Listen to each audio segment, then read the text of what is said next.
Welcome to the Magdalene Voices, giving voice to those silenced for centuries through sacred conversations with beautiful, illuminating souls. I am your host and facilitator, Maria Estella. I serve radiant beings just like you, committed to awakening through love and the deep sacred work required to not only unveil the truth of who you are, what you are, and why you came, but also to express that truth and knowledge through the work that you do in this world. If you haven't already, I highly encourage you to join my sacred circle to stay connected and updated. You can do so on my website, mariaestella.com. I currently offer sacred journeys for soulful entrepreneurs and Magdalene's rising, wanting to embrace, embody, and express their divine feminine and divine masculine essences of being and doing, as well as work deeply with their shadow aspects, ultimately serving the world in its unveiling, awakening, healing, enlightenment, and ascension. In my sacred journeys, I not only facilitate, but I also catalyze the expression of your soul's divine purpose, supporting you in bringing forth that which you are here to birth. If you're curious about my work, go to mariaestella.com to find out more. And if you have ever wondered about your own personal Magdalene connection and calling, whether you are a Magdalene or not, I invite you to download the Magdalene Blueprint that I have created for you. Go to mariaestella.com/AYM to get it. Today I'm joined by author and writer Wencke Braathen. Wencke was born and raised in Norway before coming to study at Maharishi International University in Iowa. Having spent 4 semesters at a university that focuses on meditation as the background for everything else being taught, created a strong foundation for her life. Transcendental meditation gave her an expanded awareness and made it obvious that we are multidimensional beings. It is from this perspective that Wencke is able to write as profoundly as she does. Her BA in art history gave her a door into church history, but Wencke found that Mary Magdalene and her powerful part in the story our Western civilization claims to be based on had been obscured to the obscene and covered in historical dust. From an early age, Wencke claimed that she wanted to tell Mary's story as soon as she could find out what it was. It was for sure not what the church presented. And after having spent years of research into Mary Magdalene and her time frame, read numerous books, and traveled across both the internet and historical sites, she was ready to put her pen to paper. Her historical novel, Rituals in Sacred Stone, tells the story of 2 people who were spiritual technicians, and it encourages us to develop these same abilities which are available to all of us. As always with these sacred conversations, I invite you to take only what serves you and leave the rest. Parts of what you hear may seem controversial to you if you are new to the material. However, the Christ in you will resonate with the truth. Listen always and forever only to that, to your own truth, to your own heart, to love. Here is our sacred conversation. Wencke, welcome to the Magdalene Voices. I am excited and glad, and I'm avoiding saying thrilled because I say thrilled with all of my guests, but it is truly, I am thrilled to have you. You're an author and you've written the book called Rituals in Sacred Stone with the subtitle Mary Magdalene, Divine Priestess. And the question I want to start with is what drove you, or what on earth, like what drove you to write that book? I want to say that it's a historical novel, so it's not, it's fictional, but it's so it's not like a documentary but it's based on your work and your discoveries. So what made you write Rituals in Sacred Stone? It started a long time ago. As you know, I grew up in Norway, and I went to a Lutheran high school, and we had all these little, every day we had a little ceremony, speech from the teachers, with a little biblical thing being read and stuff like that. And as I was growing into teenager, adulthood, going into becoming a woman, and I'm listening to all this stuff, and it's starting to feel there's something missing. There's especially when Mary Magdalene is being considered, or even the life of Jesus is being considered. There's more to the story. Why has her story been cut apart so intentionally all the way through? So I remember in my naivete as a 17-year-old going to a Christian bookstore and saying, I would like to know all the Gnostic Gospels. I would like to buy them. I would like to know to get hold of all the apocryphal scriptures that, all the stuff that didn't get into the Bible. Yeah. And they kind of smiled at me. This was 1970, 75, 76. And of course, stuff like that wasn't available at the time. Not at all. So I had a real hard time getting hold of any material beyond the Bible to just find anything more about her. So I went a different route. I started just exploring myself and my own life. I got married at the age of 21, so I was very young, and I had my first child when I was 23. And this whole process of womanhood, where you have all the sexuality that you share with your husband and all the stuff you do, and that takes on, at least to me, takes on a sort of sacred mission in a way. Yeah. And I had to explore that, being very young and not knowing diddly squat, but you start exploring and you start finding out.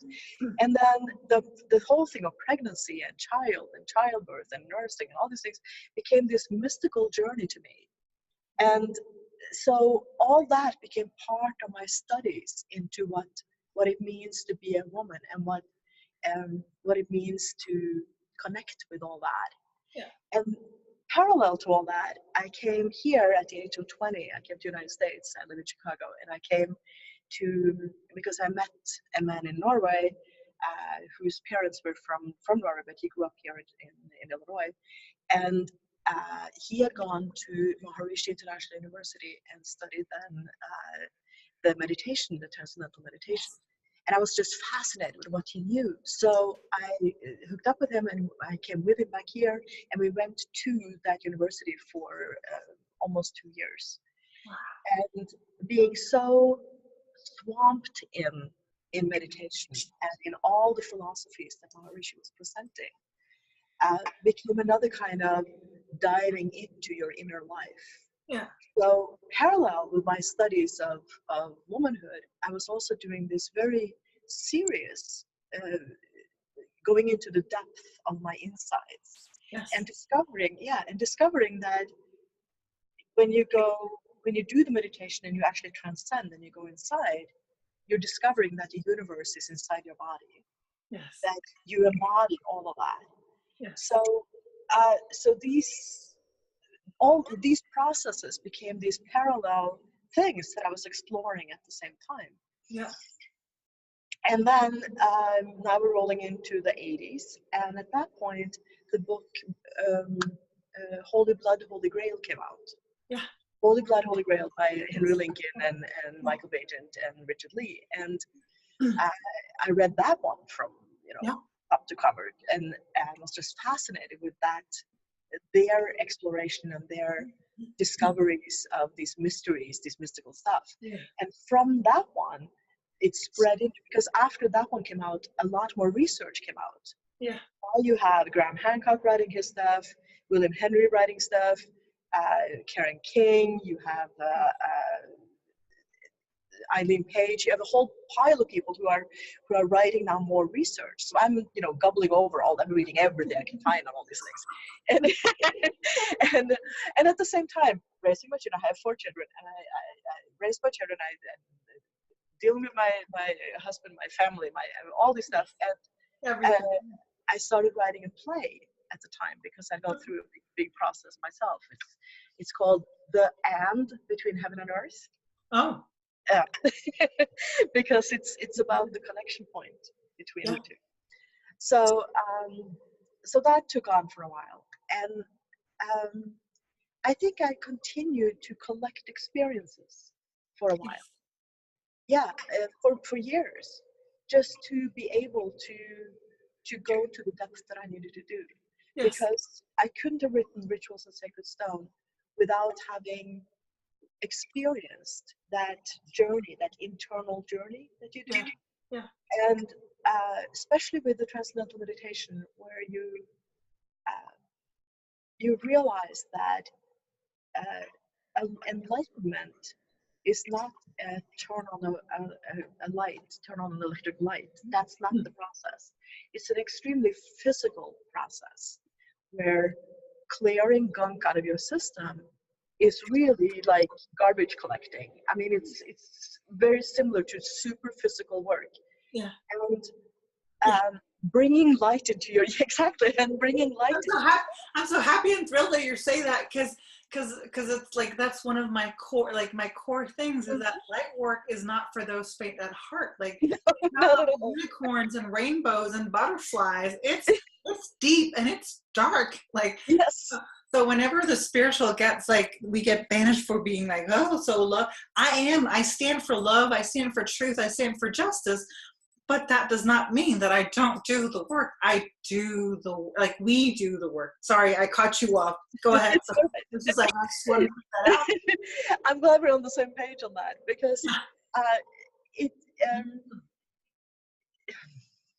where do we start on this? There's lots of mysteries, even within the Catholic Church, which of course I've studied a lot to get to yes. what I do. And I'm not Catholic. I grew up Lutheran. Yes. Lukewarm Lutheran, I usually say. Yes. That would be me too. Yes. Loosely Lutheran, but still having a church connection.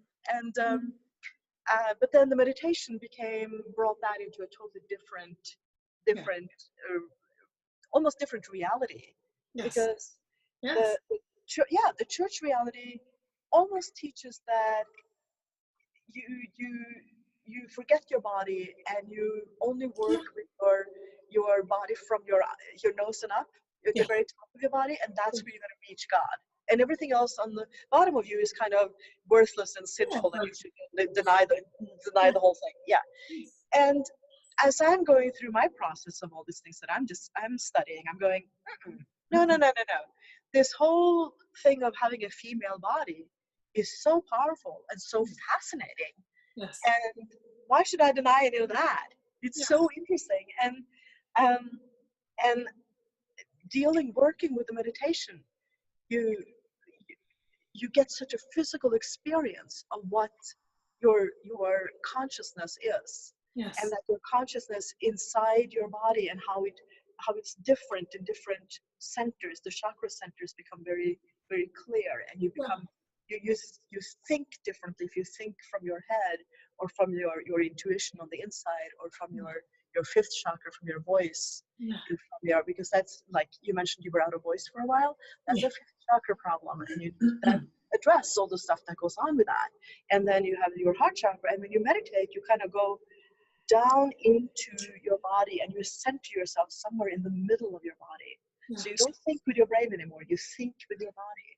And when you're sitting if you can manage to sit in some sort of cross-legged position, you create a sort of triangle with your body. Yes. Because your knees out to the side, and you sit like that. And then the middle of that, this is something I discovered. When you're sitting like that and bending a little forward, the center of that figure is not even inside your body, it's outside in the air, in front of the middle of your body. And that's where you think from. Because we have a much larger aura or consciousness in a bubble around ourselves. So we're more like a human being walking about in a bubble of consciousness, right? Yes. So you're like afraid not to bump into people, like, oh, don't touch me. and that's the first feelings of that you are bumping into people. Not only bumping, but you're joining up with people. Yes. Because you can't avoid that. If you're sitting on a bus, you can't avoid mixing with the people next to you. And that is just what humanity is. We are this large group of people who are interconnected. Whether we like it or not, we are interconnected, and we can try to be, our own little island, but we're not. We're really not. We're part of something. We're all one. Yes. To get back to Mary Magdalene, the experience of knowing this with my body, knowing it physically, that this is where your consciousness sits in your body, and knowing how to work with the chakra system, and how it changes as you, how your consciousness has a different quality to it as you go through the different ones. Having done all that, then I could start writing rituals and sacred stuff, because the way she worked, I mean, Yeshua and Mariam were what I would call spiritual technicians. You know, so they and what we think of church as a church today is so lame compared to what they did. You know, still I still go to a center where I can sing some hymns and you know, hear something inspiring and meet with good people. But the work that they did was this whole thing of anchoring spirit into matter, and because that's the job we're doing. You're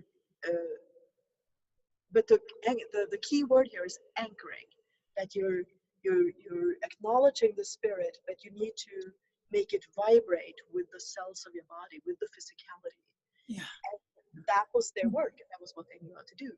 And the title came to me at this relatively early stage, and I thought, that sounds kind of all right, but I didn't think that much more about it. And then I don't know how much you read in the book, but later on she comes to a point where she says, how can anybody have a worship service in a wooden building?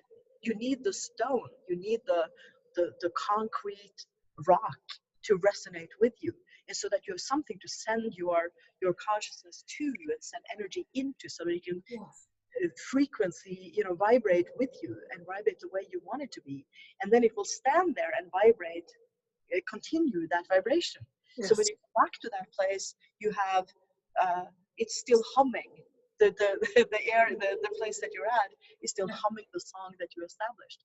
And I see this when I traveled in France. I was there for 5 weeks in 2007 when I was starting on this book. And I went to these old churches. You know, you have to do this to resonate with all this, because after all, living here, most of the church buildings here in the United States are barely 200 years old, if even that much. If they're 200, they're old. I mean, most of it here is like 100 or 50 years old or so. And then being from Norway, where you have the state churches, which are 1,000 years old, you can go and vibrate with that for a while, and that's an interesting thing. And then in France, you have the problem with the state churches in Norway is that few of them are still a church. They're museums. And once it's a museum and the museum people clean it up, it loses some of that vibration to it. But if you go to France and you go to these, I'm sure you travel all over the place too, but you come to these old stone churches, and they were built in year 800 or something. So they're 1,200 years old, and people have been continuously coming there to worship and to sing and to do these things, and the whole thing is still just you know, it's because of the collective of all the devotion that's been going on there. So that's what she knew how to work with, but she was much more conscious about it. I mean, what I'm talking about more is more of a collective thing that's happened over time. But Mary Magdalene could go someplace and establish that. She would go into that stone place, like the big cave that's in where is that? What's that called again? Sebom. And coming into that cave, you've been there? Yes? I haven't checked now. You gotta go. It's such an experience. But I'll tell you my experience of coming there, because I'm now going. Okay, I'm going to her. I've been to Paris, to Rennes-le-Château. I've been to a lot of places around that area, but then I came around and drove down to Provence, and then I went to Saint-Baume and went to be in that crypt where her skull is kept, which I was scared to death of doing, because I knew something would happen, and I was just like, this is getting too real. I'm so human. I'm so human. But the first experience I had, which I was not prepared for at all, coming to see Mary Magdalene at that time, I was somewhat prepared for it because I studied for it and I'd seen it online, what it looked like, and I thought, okay, I'm prepared. I hope I am. So that one I was prepared for. But what happened at the very, very beginning of the story of when I traveled was I came to Saint Sulpice in Paris. Yes. There was this large display of a copy of the Shroud of Turin in there, and it was life-sized, but it was just a slide. I mean, it wasn't any more fancy than that, but it was from this flat thing that you could see from both sides. You could see both his front and his back. And every time I've seen that image from the Shroud of Turin, I have tears. I mean, I can see it in a book. I can see it printed up, like I printed up from my computer. Any kind of image that comes with that image on it, and I'm just have tears falling down. And I'm going, would you get over it? I mean, this is.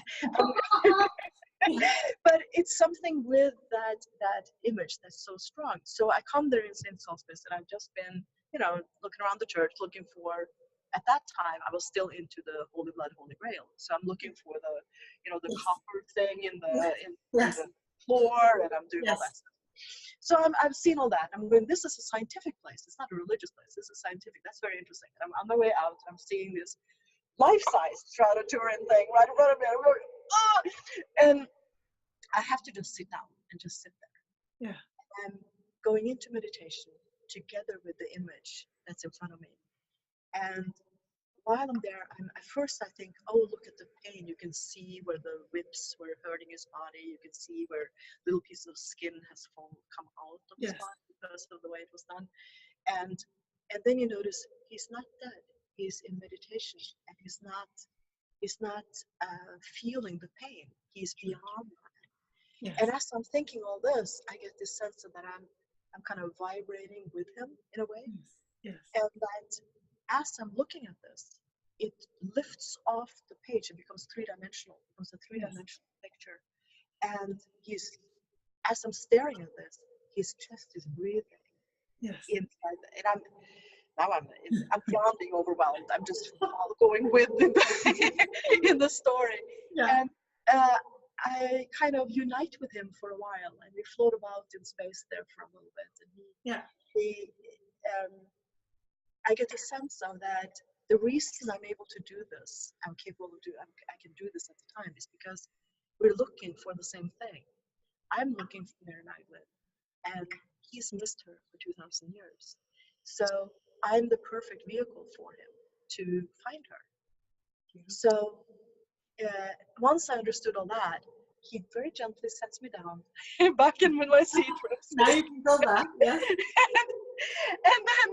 and then says, it's time to go to your train, because I was going and taking a train to Toulouse. So, and I go, okay, here we go. And then for the rest of that trip, this was in the very beginning of my trip, for the rest of the 5 weeks I was there, he was with me. He stayed with me, sort of walked with me very nicely on the humble little, very carefully and stuff. But when we then came to, this was at the end of my trip, coming to that grotto where her skull is kept, and all I can do is sit down and say, okay, here I am. He's with me because he's been with me all this time, and she's right there, and she's flesh and blood because that's her skull sitting there, whereas he's more of a big frequency, a big sort of vibrational piece there. But because she's the female, she represents matter in a way that women do, whereas he's then the male counterpart, which represents more the spirit part. And the two of them needed to unite, and they asked very, very gently if they had permission to meet inside my body. And I'm like, oh, okay. All right, yes, it's a pocket. Yes, you're right, you have permission, it's okay.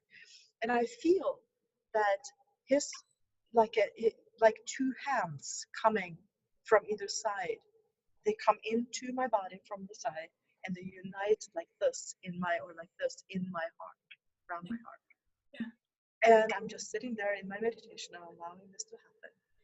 And it, of course, changes me too. But it also gave them the ability to, and the symbol that I see is this one. If you see this is the lift it up a little bit. It's The flower, heart. Yes. the Irish ring, and that's the symbol I see. The heart with the hands holding around the heart and the crown on the top. And then they gently say, thank you very much, and they gently pull away. And then from then on, I have them with me. They were with me wherever I went. Yeah. And well, I guess I'll say that they've been with me since. Yeah. Because I've also learned that as you evolve, you're not just your own little self anymore. No. You become sort of a collection of beings that function with you. Yes. And yeah, so I feel that if I say I am, yeah, I'm a committee. I find it interesting because I think that this is because for almost more than 2,000 years, it's like she's when I say they, I don't want to demonize or anything, but she's been written out of history, she's been written out of religion, she's been written out, and of course she's still been there, and once you begin to unveil, you'll see more and more, you'll find her, you'll see her everywhere, basically. That's at least what I do. It's like, oh, and there she is again, and when you read different texts, then oh, there she is again. However, what I find is interesting and very beautiful about what you say is about how, because I think that's how many people today come to find her, or to be reminded, or to remember her, is through Jesus, through Yeshua, and he's basically leading us back to her as well. So it's the divine union, it's the sacred marriage, and she's always been there, and so because he's been the poster child for religion, or for anything that had to do with God. But I find it so beautiful that you, like what you say is like, it's like he's leading you back. For me personally, I wouldn't be like, for me it was A Course in Miracles, which of course is also meant to, or said to be written by Yeshua or Jesus through Helen Schuckman, who was the scribe of it. But still, it's Jesus, and that has led me to here to now with her as well. So I find that very, very interesting that you had that actually physical experience, and also the merging of the two within, which of course cannot but change you. What do you find was the message, the reason why they came? And how do you see that live today? I guess those were more than one question. You can start with the one that pulls you. And also I also want to ask, so because of like because it's very obvious that they are, the divine feminine is rising, and you know this and I know this, but for me it's very important that the message of the divine feminine rising is not only about the divine feminine, it's also about the divine masculine within ourselves, and what you described is so beautiful. That's basically the union that we are able to create within ourselves when we remember, or when we are reminded. It's not something new, it's ancient knowledge, or knowledge that's been with us since before the beginning of time. But what do you find is the message? Go ahead. Sorry, I put out enough questions for you to pick one, and go ahead and run with that. Well, I have a tendency to ramble on too, so I get that. Yeah. It's a big question, because as I wrote the book, I wrote it more like as a story that you can follow, and I wanted it to be a story that's written from such a personal perspective. I didn't have any choice. That's how it came. That's how it wanted to be written, so that we can dive into the story. We feel with her. We're with her in this. So when people ask me about the message, it's like, oh yeah, well, I guess, because that's a heady thing to do, and it was such a physical thing to write it like the way I did. Okay. especially when I write about how she brought him back at the resurrection. Yes. She's with him in the tomb, which is Yeah. actually the most logical thing. And even with Jewish traditions, Yes. only the wife would be allowed to see him. Yes. So it makes more sense that she's the one who's Yes. going with him to the tomb, being married Yes. to him. And how it becomes a process. Enlightenment is not a click on like a light switch. It's not really like that. It's a much which is a lovely thought, but that's not really how it works. It's a much more of a process of how this goes. So I'm describing how she's imagining going into his body to find his spirit, to find his essence.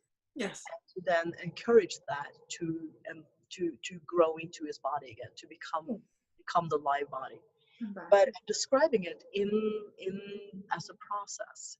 And I think this is something we need to learn too, that we need to go through the body and with the body, and the body is the vehicle. Yes. And I think that's their message in so many ways. And that is exactly the message that's not being told by the church, because it's almost opposite of that. Yes.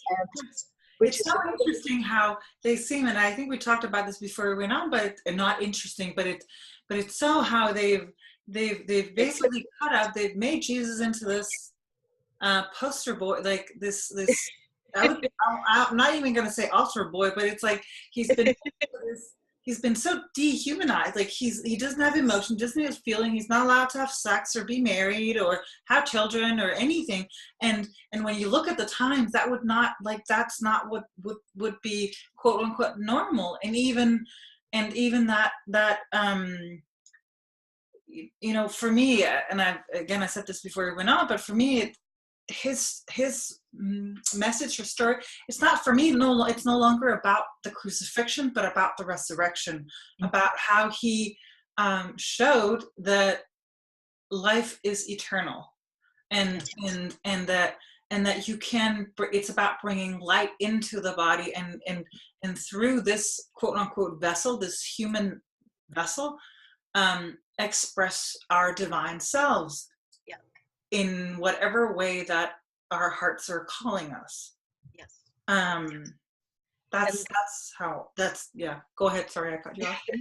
And the thing of bringing light into the body, which is now verbiage that we're using in sort of our new age way of thinking, we're talking about it like that, which is wonderful. And people have very different experiences about that, what that actually means. Yes. But it's extraordinarily physical, again, because if you think of like photo optics, where you see these little streams that have little lights on the end, there are lots of animals that can do that. So it's a biological way of creating light out of nowhere. And it's possible. I mean, there are some things that swim in the ocean that do this kind of stuff in the very depth of the ocean. Yes. So, in other words, our cells can do that same process. So enlightenment means that there's a little photo light in each cell in our body. And when you become more enlightened, you close your eyes and you see the light. You can physically see that light. And you see people that are inspiring. They just seem to glow. They seem to have a glowing thing about them. It's much more physical than just, oh, how inspiring, oh, God is around. It's very real, very, very real. Yes. Yeah, and that was part of their message too. Get to the program here. We need to use the body. We need to work with the body, which is exactly the message that the church. I'm sitting here like a choir going, yes.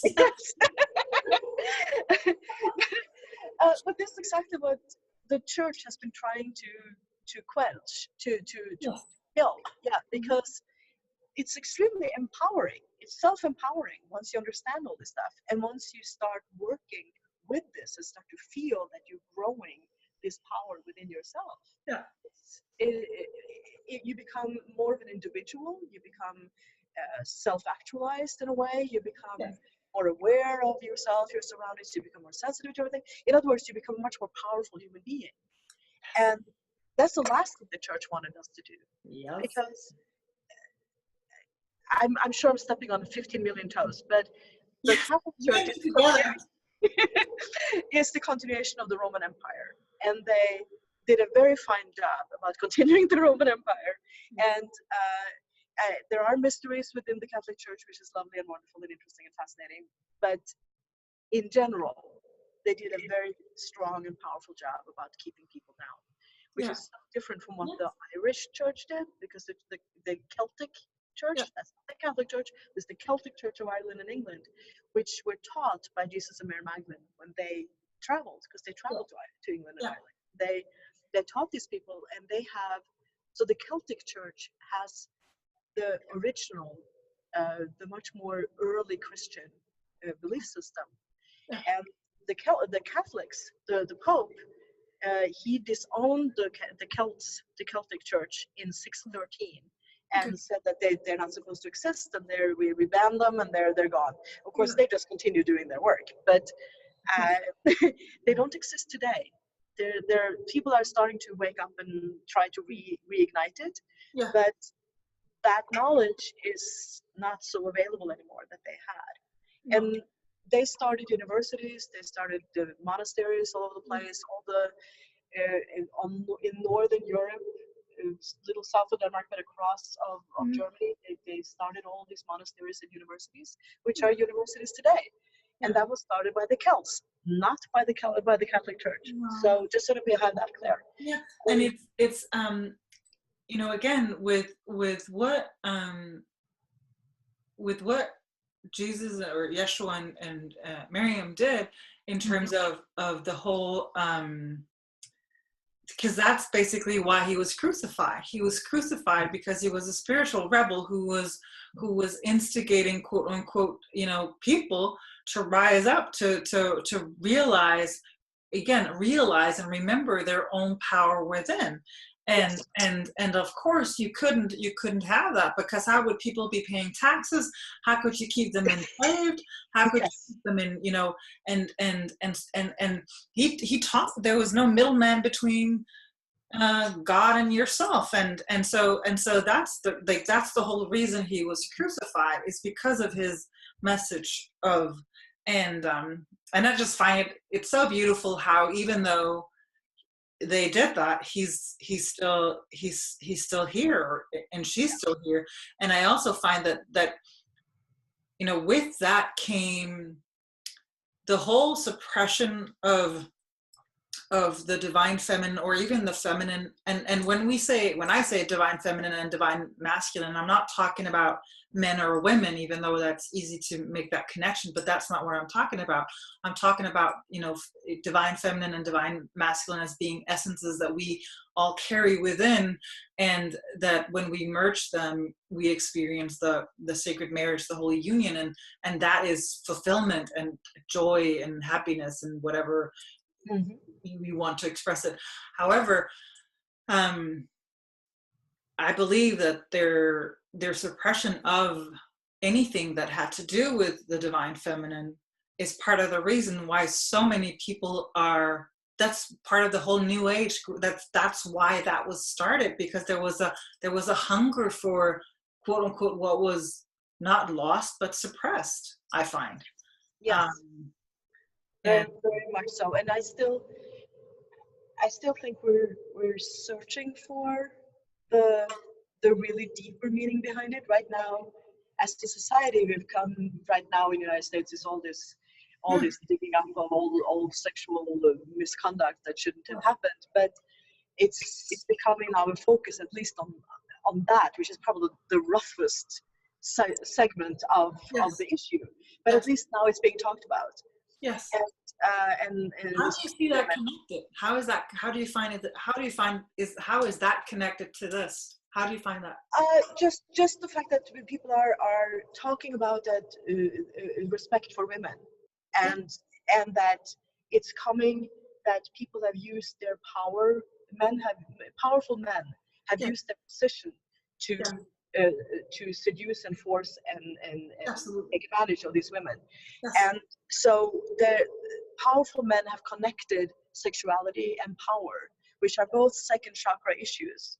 And that's why they're so intertwined. And so it's the biggest intertwined ball we have of problems. It's our subtle chakra. And people have, physical problems of all sorts in that area, but also the understanding of that power and sexuality are connected in this area. We need to clean that up and come to an understanding of not necessarily separating them, but understanding which is what and what is appropriate and what is not. Yeah. Because that we've been denying our body and worked on denying our entire connection to body and to especially the lower down in your body you come, the more denial there is and the more refusal of dealing with those issues there is. And most of that comes from church training through the times, and it's all the churches. I'm not blaming just the Catholics, it's all of them. Can I, because it's so like this summer I had a conversation with someone, a friend of mine, and I was telling him about Mary Magdalene and how she'd been basically cut out and been made out to be a whore and whatever in the Bible, and his reaction, and I love him dearly, and it was not, but his reaction was, so what, he resurrected her, he forgave her. There's something about the 7 sins and how he drives out those demons and so forth, which I believe are the 7 chakras and so forth. But he said, but the thing was, for him, it was like, so what? She was put, like, he put her, like, he exalted her. And I was like, so what? Like, are you looking at our world? The whole reason, part of like, that's what I just want to put that in, part of the part of why we're at where we're at, because of what the church, quote unquote, did in terms of women and the divine feminine is part of the reasons why we're at and why we have what we have. That's why so many men are out of, because they're not in contact with their divine feminine. And I don't, it's not about being, quote unquote, a wuss or a sop. It's about being in contact with your divine knowledge, your gnosis, the knowing that you carry within you. And if you deny your divine feminine, and I'm not blaming anyone, I'm just saying that is the result of what has gone on for so many years, for thousands of years, hundreds of years.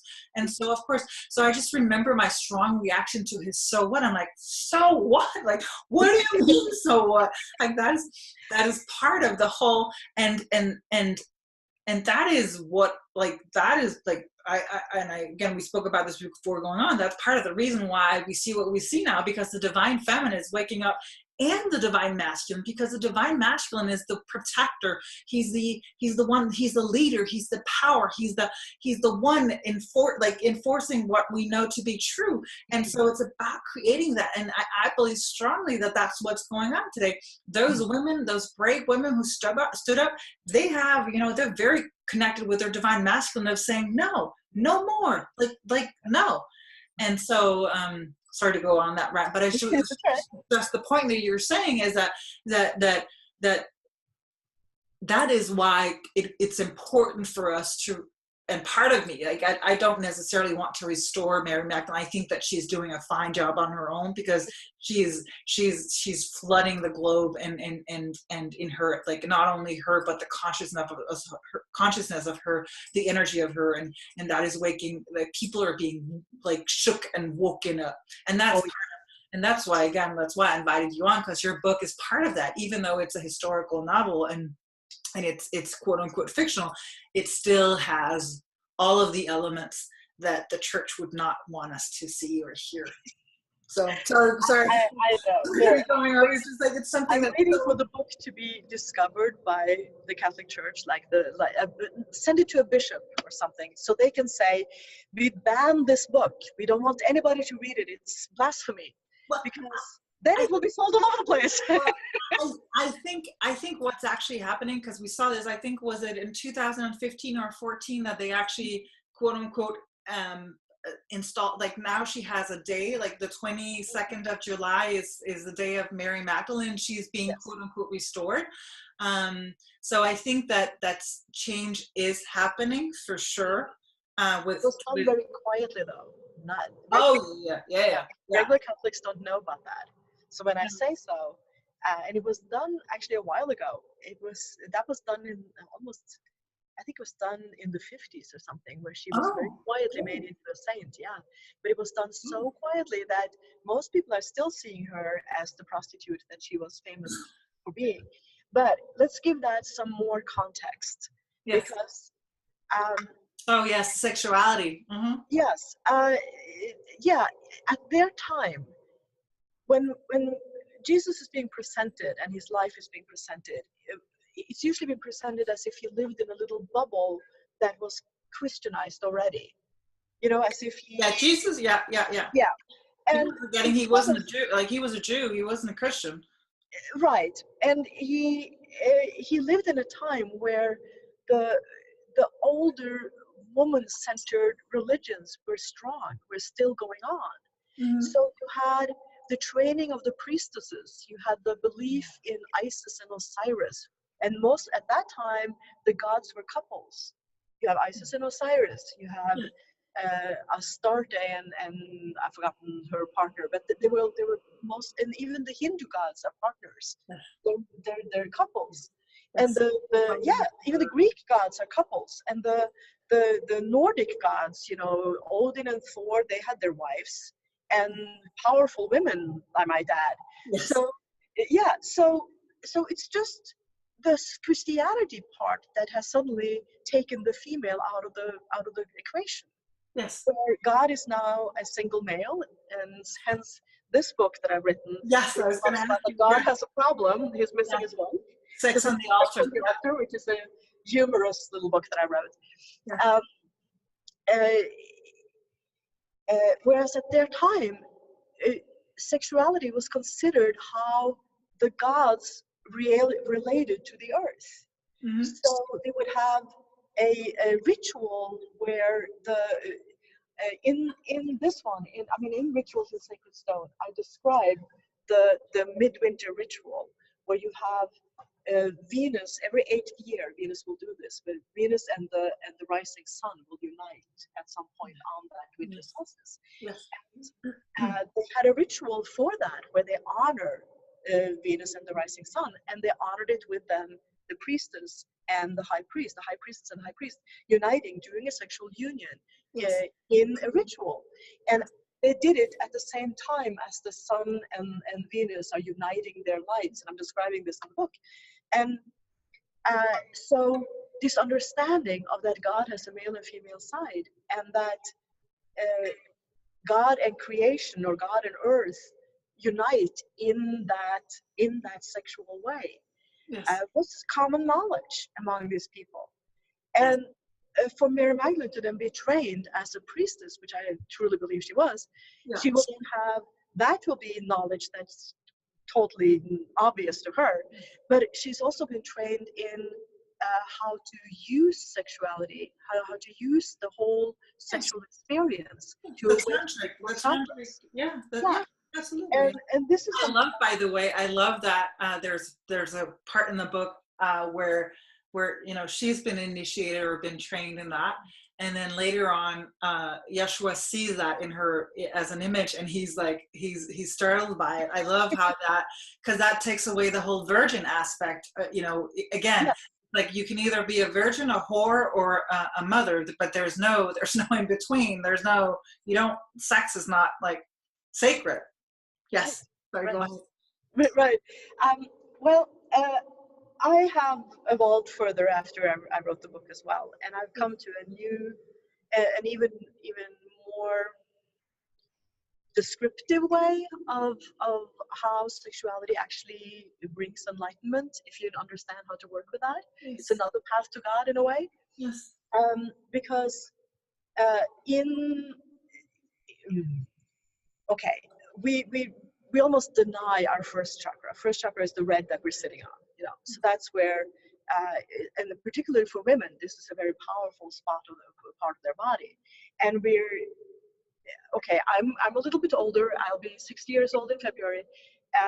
We were trained that like anything that is inside your underwear is stuff you don't talk about, right? Yes. But after a while, you learn that we need to acknowledge these things and work with this. Yes. So the red power from your bottom, and as you're being aroused, sexually aroused, it will travel like force, like the caduceus, the symbol for the staff with the snakes going around it. That symbol is extremely powerful, and that is actually showing us how energy works from our red first chakra and goes in these spirals connecting at each chakra. The crossing point is each chakra. The Indians, the Hindu religion even has a name, has words for this. The staff in the middle is the Shushumna, and that's your spinal cord. And then you have these that are Ida and Pingala. That's the names of these two things. And they, as we now evolve and we're becoming new human beings, we don't just have two, we have four of these snaky looking things going up like this. Okay, I'm just thinking, yeah, what if, like, let's say we wanted to control a people, what if we cut off their energy source by the source? I'm just like, very effective, extremely effective. Just make sex to be sinful and wrong and dirty and connected to power, so you've muddled up the whole idea, and you disempower them. For getting like children, only to be used for babies. Yes. Right. And no pleasure, no nothing.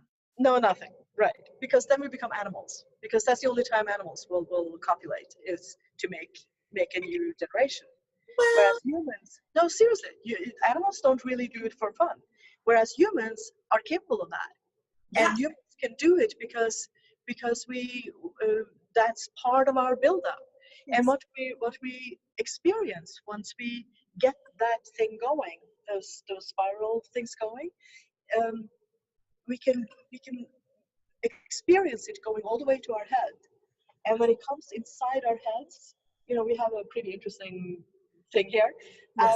It divides and becomes these four snake-looking things inside your head, uniting in the middle, and they become like four snake heads that go in like this. And then once you reach that climax, the snakes will spit out a substance. I'm not kidding. I'm not making this up. And they will they will meet in the middle, the substance, and it will drop down into your spine. And that is actually what the pineal gland is part of, because the pineal gland makes a certain substance. It's called, in the Hindu religion, it's called soma. And it's the soma that will actually create enlightenment with you. So once you get that to go together and it drips down into the Shushumna, into your spine, you are experiencing that light in your body, that explosion. And you can feel the angels going, yay, hallelujah, all the way around. And what you're talking about, like the knowledge that you're expressing right now, would make sense in terms of Yeshua, because we all know that, well, sorry, not all, but there seems to be clear evidence that a lot of his youth and a lot of his time was spent in India studying with different gurus in India. So of course we would have known about the tantric practices, and again, I think I say this in every episode, but I'm assuming that by now, if people didn't want to hear it, they have left. And what we're expressing is our truth, and take what serves you and leave the rest. But I think that's really because I think people have already left by now if they're not. If they don't like it, that's okay. They're not on board, and that's okay. And I know that we may be expressing some controversial ideas. If someone is just finding out about this, it's really, I want to encourage people to go within and really and sit with it and bypass the initial shame, blame game voice that comes up, or perhaps comes up for some, if this is the first time that you're hearing about this. Well, that's the first one that has to go. The shame, blame, guilt thing, that has to go first. And then you need to come to your own open-mindedness about exploring yourself, exploring your relationships. Yes. How you relate physically with your partner, whatever kind of relationship you're in. Yes. And be open-minded enough to be, that's the inner work, to be able to let go of all those hindrances, all those things that say, Yes. no, you shouldn't do this. And And find the truth within you, because I like to say that there's only one truth, like one single truth, but no one can know your truth but you. It's like and the only place to find your truth is within yourself. You can't go looking for it out there in the world, because I think you said this in the beginning, the universe is within you. You embody the universe. The kingdom of heaven is within you. And that is literally like the very literal. Yeah. And again, you've also again, what you've expressed about the light, and actually, not, like I said, bringing in the light, but embodying the light, or raising your vibration to a point where you emanate light, because that's a lot of what I read and what I hear about Yeshua after the crucifixion, or after his resurrection, I should say, is that he then was a light body, and that's basically how he moved and was still here after that. This is so fascinating. Wencke, I want to ask you, what's next? Because you've written this book. You have Sex on the Altar, which was like, I love that when you said that God goes looking for his wife. He's missing his wife. God is missing his wife and is finding his wife. Right. I think that should be like for the church. But it is actually, it's been very interesting, because the people who have read this one are people who are healing from being members of the Catholic Church, and they love this because it's a lot of sexuality is being expressed in this one. Yes. But from a sacred perspective, and from a perspective of that you can do energy work from that state of mind. Yes. And also everything I write has to do with how we relate to the unseen world. Yes. That we're not just singular people walking about. We're relating with all the other humanity, for one thing, but there's also all there's a hierarchy and a system and a sort of laws of physics that works within the unseen forces. Yes. And the more we study this, the more we can work with it and allow it to work with us and through us. Yeah. Because there's so much we don't understand. And the more you study this stuff and the more you find out that there is huge worlds of stuff that you know nothing about, Yes. which is makes your journey even more fascinating, but it's also making it a little bit overwhelming, a little bit like, okay, so what meaning do I have? And then they come back and they reassure you how important it is, because we're the rare beings that are we have the free will, and we have to make choices. And with the fact that we make choices, every choice we make throughout the day will be a way of building ourselves, building the structure within ourselves, because it's almost like 2x4s and cement and foundations and staircases and stuff. It's almost just like that. And every choice you make throughout the day will be a choice towards the better or the worse of what you. I call it from fear or love. Like that's the choice you make every day is by. But you need to make certain foundations. So you start with your foundation, which says love is good, truth is good. I'm going to build in truth, and then you start building with things like that. You keep your word. If you promise to do something, you go and do that. And if you don't, you fix the situation.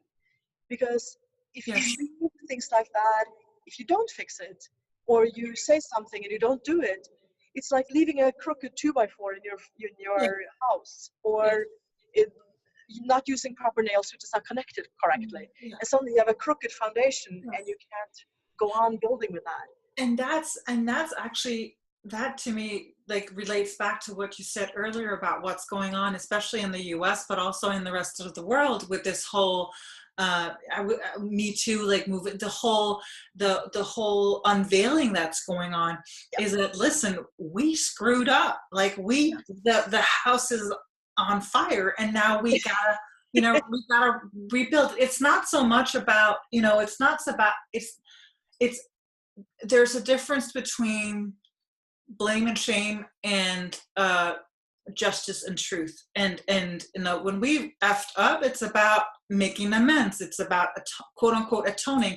And I want to say atoning does not mean like atoning for your sin, but atonement is actually at one meant. It's being at one with all that is. So that's the way you clear it.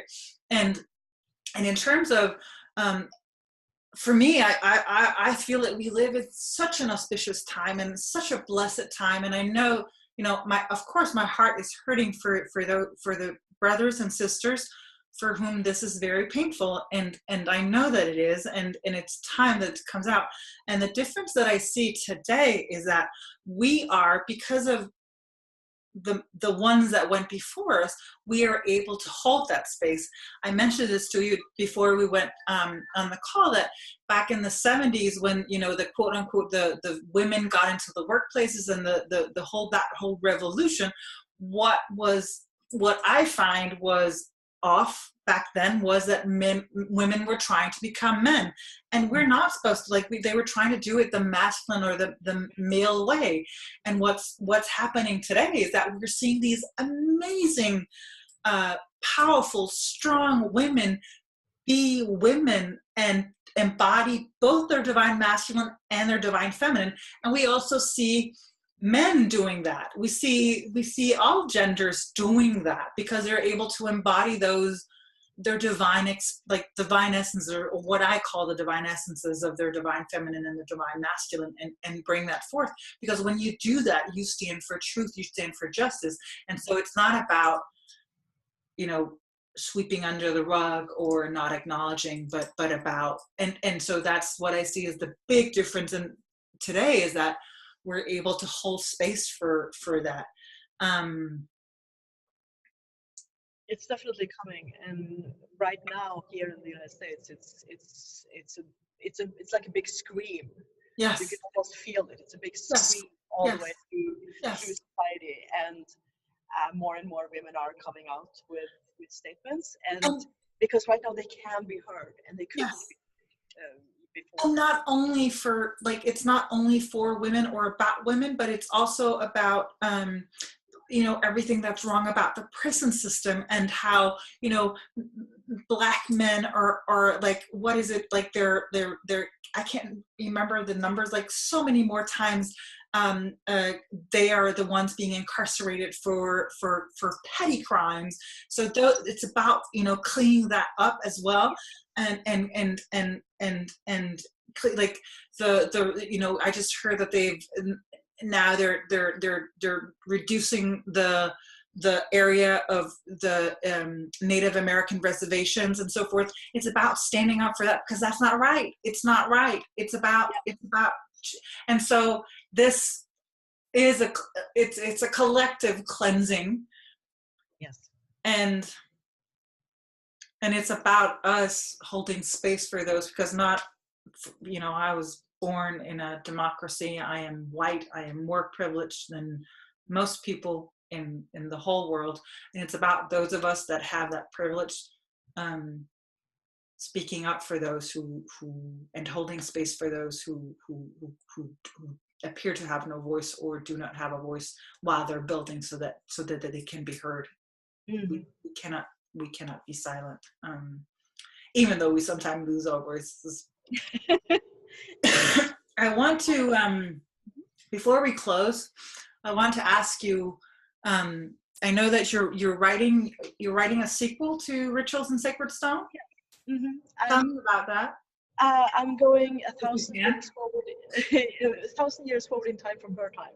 So I'm in year 1,000 or so, and having in the research of doing Rituals in Sacred Stone, of course, I ran into a whole bunch of church history.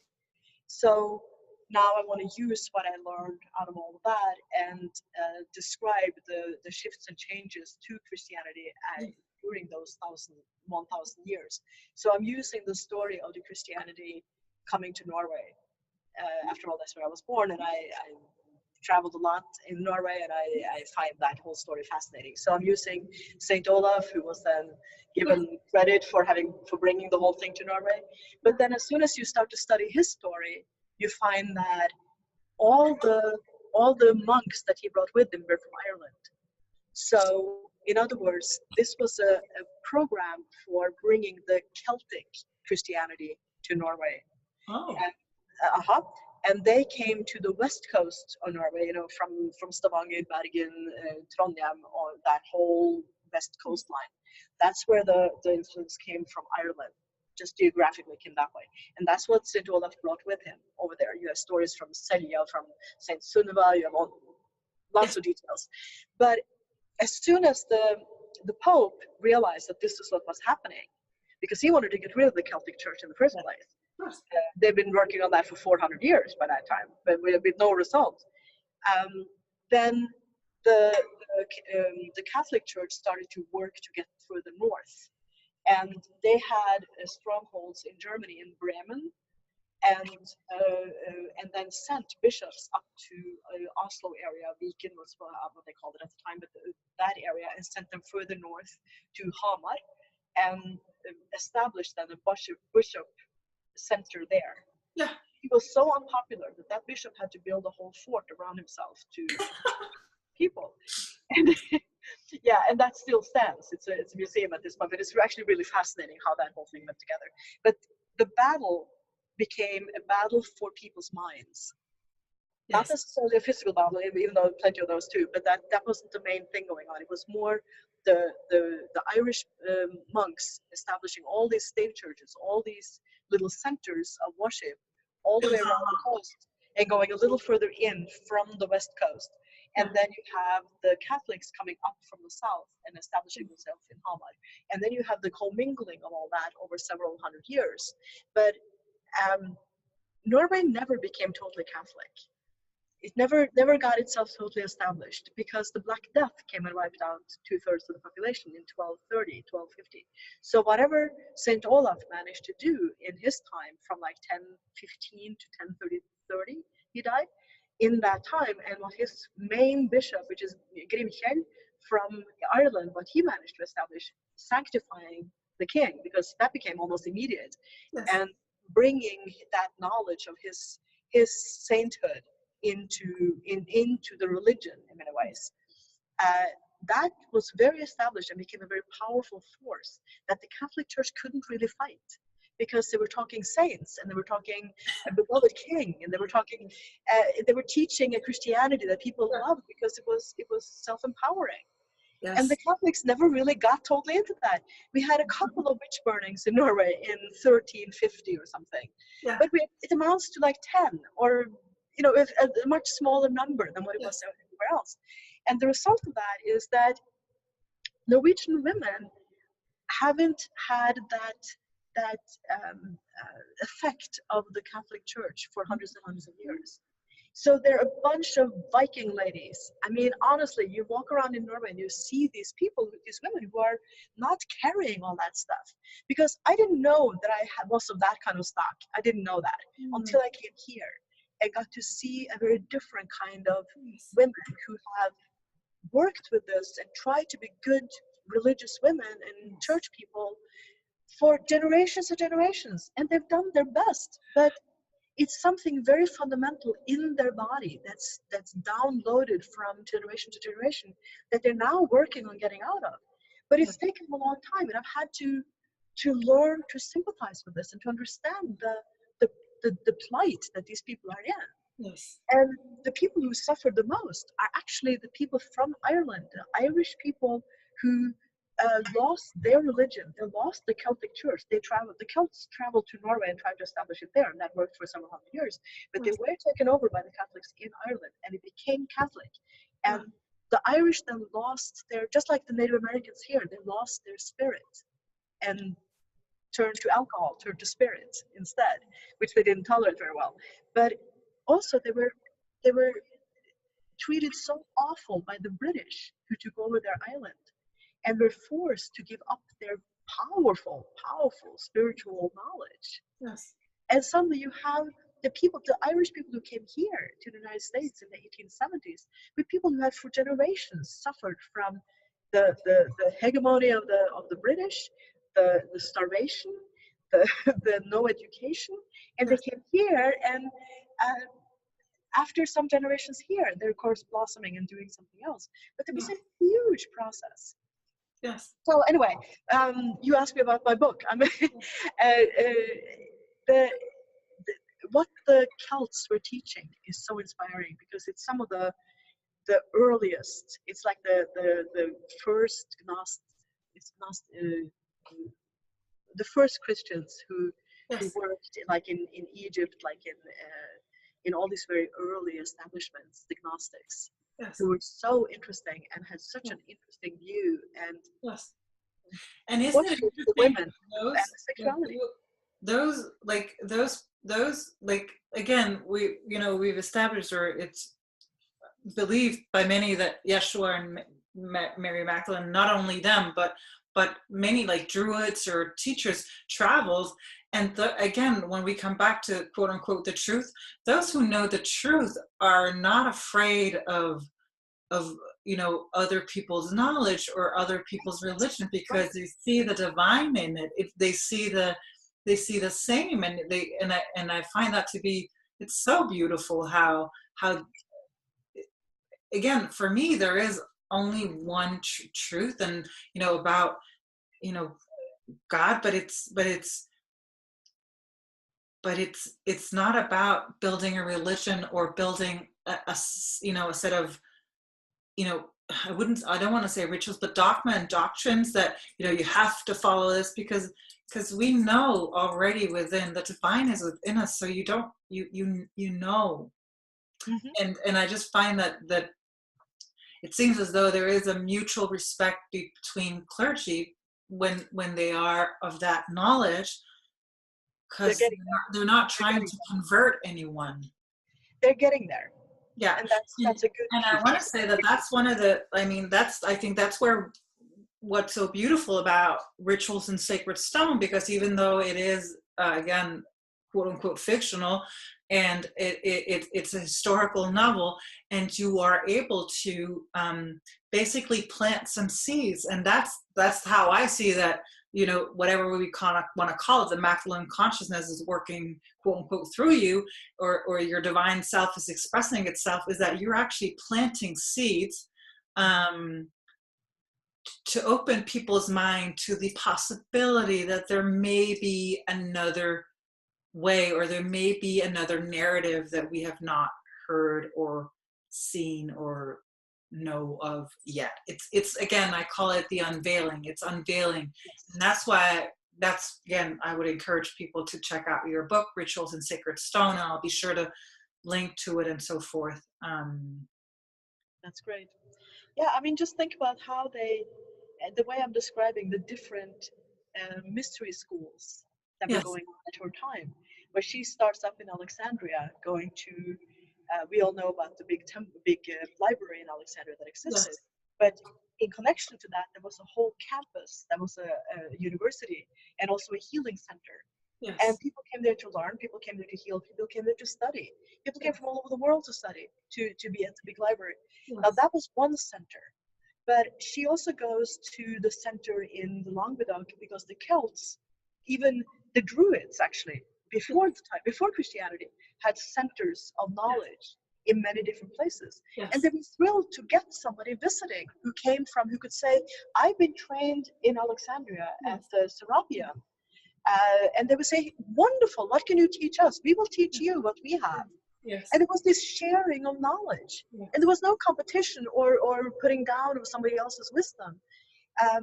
This was just how it went. And Yeshua going to India makes a lot of sense. I mean, you just need to travel with the Silk route, with the spice route, with the caravans, and to learn from them and then bring that back with him and incorporate that into his teachings. This was a beautiful way that people were just sharing. And think about how we have worked for the last, I don't know how many hundreds of years, but we have taken all these androgynous people, not androgynous, that's the wrong word, the people who are the originals from their countries, from their areas. Yes. And we've killed the Native Americans. We've done the best to kill down the Samis of the north of Norway. We're doing the best with the people in Australia, the Aborigines there. The Eskimos of Greenland. But Denmark did it too. So, yeah. Yeah, right. Yeah. And think of all the knowledge you have in Denmark with the Trelleborg, those different, three different, is it four different areas that has, if you see it from a plane, they're all in line with each other, and they're, who knows what they were made for. And that needs to be studied too. I know Henry Lincoln wrote a book about that. Those pieces and the island between Denmark and Sweden where there was a big temple stronghold. Yes. See, I'm on email with Henry Lincoln, so I'm very proud of that connection. And I met him when I was in France. Nice. It was so amazing to meet with him. And he said you have to go to the peak. And I go, really? So I walked myself all the way up. This was in Rennes-le-Château. I come to Rennes-le-Château, which is then the center of his book. And who do I meet on the top of the mountain in this little village? I meet Henry Lincoln himself, and I just about faint. Sitting there underneath the map of the area with this big star. You know, he claims that there's this pentagonal star in the landscape, and it's painted into the map. And he's sitting underneath it. I wish I had a picture of it. And I start talking to him about this, and he says, you got to go to this spot because that's the center of the star. You'll feel it. So he pointed out on the map, and I found it on my map, and I walked myself all the way down there and climbed up on this little hill and felt the power of being in the center of this star in the landscape. See, this is part of the thing of there's spirit in the ground. There's bringing spirit into matter. And this is what they did because they knew how to do this kind of stuff. Yes. So I'm there having this tremendous experience on top of this little hill, which will be in the next book of this. This is also a series. Will become Sex in the Crypt. Oh. And then it will be Sex in the Bell Tower, and I'll go around the different parts of the church. Nice. As I do this, and the whole thing. So we get the whole, We'll cover the church. So anyway, but the experience of the peak was just fantastic too. That was just something else. So that will be in the next one of these. I am blown away by your wisdom and your knowledge and your willingness to share. And I mean, we could go on for hours, but I know. I want to spare the listeners and the viewers from that. But I want to say thank you for having joined with me in Sacred Conversations here on the Magdalene Voices. Like I say, to all listeners and viewers, that there will be links and so forth so people can find you and the books and so forth if they want to, and they're welcome to share. Is there any final remarks that you want to make before we close, or should we?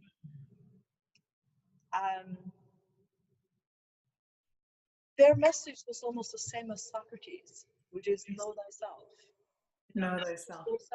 Study yourself, and you'll come to a lot of information. Yes. Which does not mean that we turn into narcissists and egotists. That's not the point. No. The point is to study yourself in relationship to everything else, because it's the relationships that will teach you.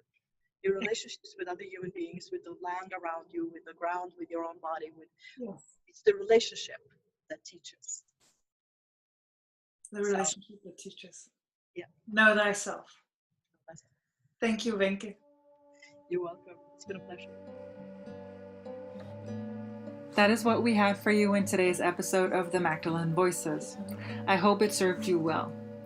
If you are listening to this via podcast, know that you can go to my website, mariaestela.com. That's mariaestela.com for all of the deeds and the details. Finally, I hope you will take a moment to either leave us a comment or review and share it with your friends on social media. God bless.